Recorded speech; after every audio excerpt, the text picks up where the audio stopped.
안녕하세요. 뉴스반장입니다. 북한 문제가 터지자 기다렸다는 듯 여지없이 튀어나와 하나만한 소리를 하고 앉아있는 미래통합당의 한심한 인간들이 있습니다. 할 줄 아는 거라곤 비판을 위한 비판밖에는 없는데요. 엄중한 이 시기에 지혜를 모아 이 국난 상황을 어떻게 극복할까를 고민해도 모자랄 판에 아무런 대안도 없이 또 한 줌도 안 되는 자신의 존재감을 위해 떠들어대기 시작했습니다.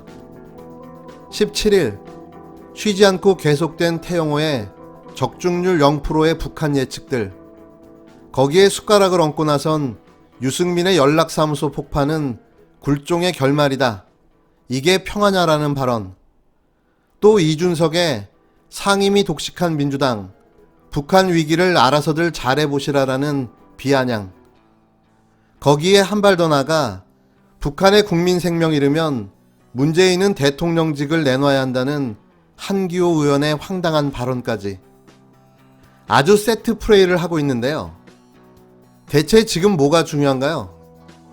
이들의 이런 언행을 보면서 지난해 11월 28일 나경원 당시 당대표의 방미가 문득 떠올랐습니다. 당시 나경원은 총선 전 북미 정상회담 개최는 자제해야 한다고 발언해 국민들에게 큰 충격을 안겨줬었는데요. 그들은 국익보다 자신들의 이익이 더 중요하다는 이런 매국 발언은 처음이 아닌 거죠. 매번 국가의 위기마저 자신들의 이익을 위한 수단으로 이용해왔는데요. 이번에도 여지없이 토착 외구임을 증명해 주었습니다. 여지껏 남북관계를 위한 단 한 가지의 일도 한 일이 없는 이들이 북한 문제에 대한 탓을 정쟁의 소재로 삼아 정부를 비난하고 나선 건데요. 저 같으면 미안하고 쪽팔려서라도 입을 다물고 가만히 있겠습니다. 도움이 못 될 망정 이게 뭐 하는 짓인지 모르겠습니다. 검언 유착 의혹을 수사하고 있는 검찰이 채널A 기자와 여러 차례 통화한 걸로 지목된 현직 검사장의 휴대전화를 압수했습니다. 채널A 본사에 이어 검사에 대한 강제 수사도 시작한 겁니다.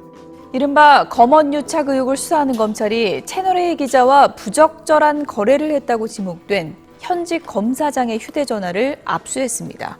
이렇게 강제 수사까지 이어지자 해당 검사장은 입장문을 내고 자신도 이름을 도용당한 피해자라면서 의혹을 부인했습니다. 검언 유착 의혹을 수사하고 있는 검찰이 채널A 기자가 언급한 검사장의 휴대전화를 압수했습니다. 해당 검사장은 의혹이 제기된 이후 처음으로 입장을 냈는데 자신은 피해자라고 주장했습니다. 국내 정세가 북한 문제로 어수선한 틈을 타 이때다 싶었던 모양입니다. 간이 큰 건지 아니면 위기에 몰릴 대로 몰려 죽기 살기로 대응하고 나선 건지 한동훈의 몸부림이 예사롭지 않은데요. 검언유착 의혹 당사자로 지목된 한동훈 부산고검 차장검사가 검찰의 휴대전화를 압수당하자 강제 수사의 정당성에 대해 깊은 우려를 표한다고 자신의 입장을 밝혔습니다. 한 차장검사는 17일 채널A 기자와 관련된 수사에 대한 입장을 통해 공직자로서 작년 하반기 이후 계속된 부당한 공격들을 일체의 대응 없이 묵묵히 견뎌왔으나 지금 이 상황에서는 불필요한 오해를 없애기 위해 입장을 말씀드려야 할 것 같다라며 말문을 열었는데요. 한 차장검사는 녹취록상 기자와 소위 제보자 간의 대화에서 언급되는 내용의 발언을 하거나 취재에 관여한 사실이 없을 뿐 아니라 어떤 형태로든 기자와 신라젠 수사팀을 연결시켜주거나 수사에 관여한 사실도 전혀 없다라고 해명했습니다. 이어 최근 수사 결과 발표에서 보더라도 애초부터 신라젠 수사팀에서 이모 씨의 로비 여부에 대해 수사할 계획도 없었고 수사한 사실조차 없었던 것이 명확하다라고 지적했는데요.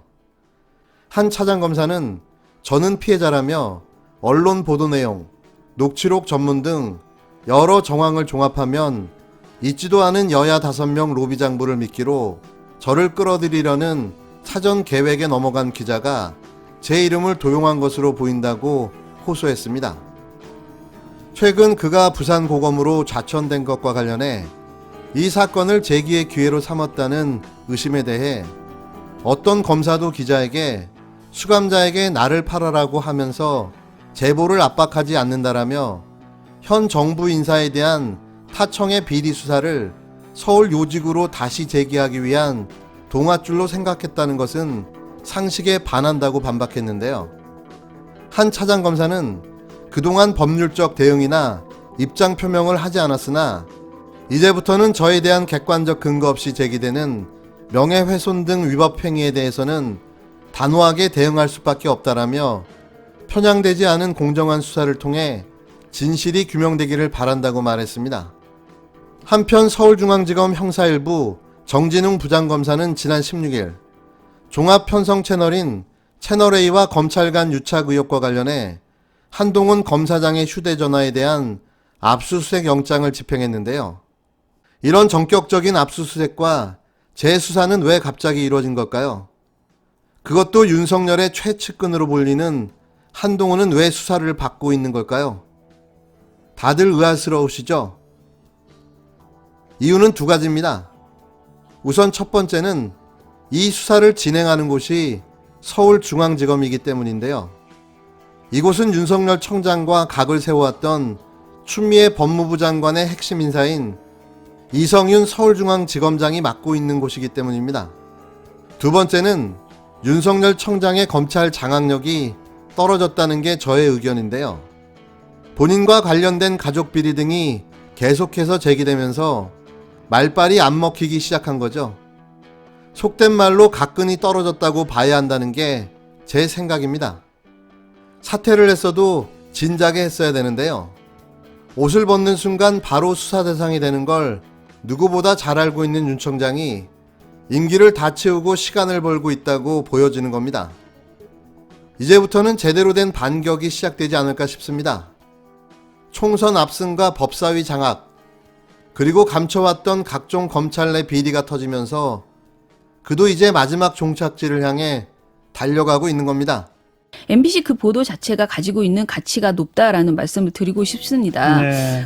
이 보도가요, MBC의 채널A 검언유착 의혹 연속 보도가 2020년 4월에 방송기자연합회가 주는 이달의 방송기자상을 받았고요. 또 한국기자협회에서 주는 이달의 기자상도 받았습니다. 예.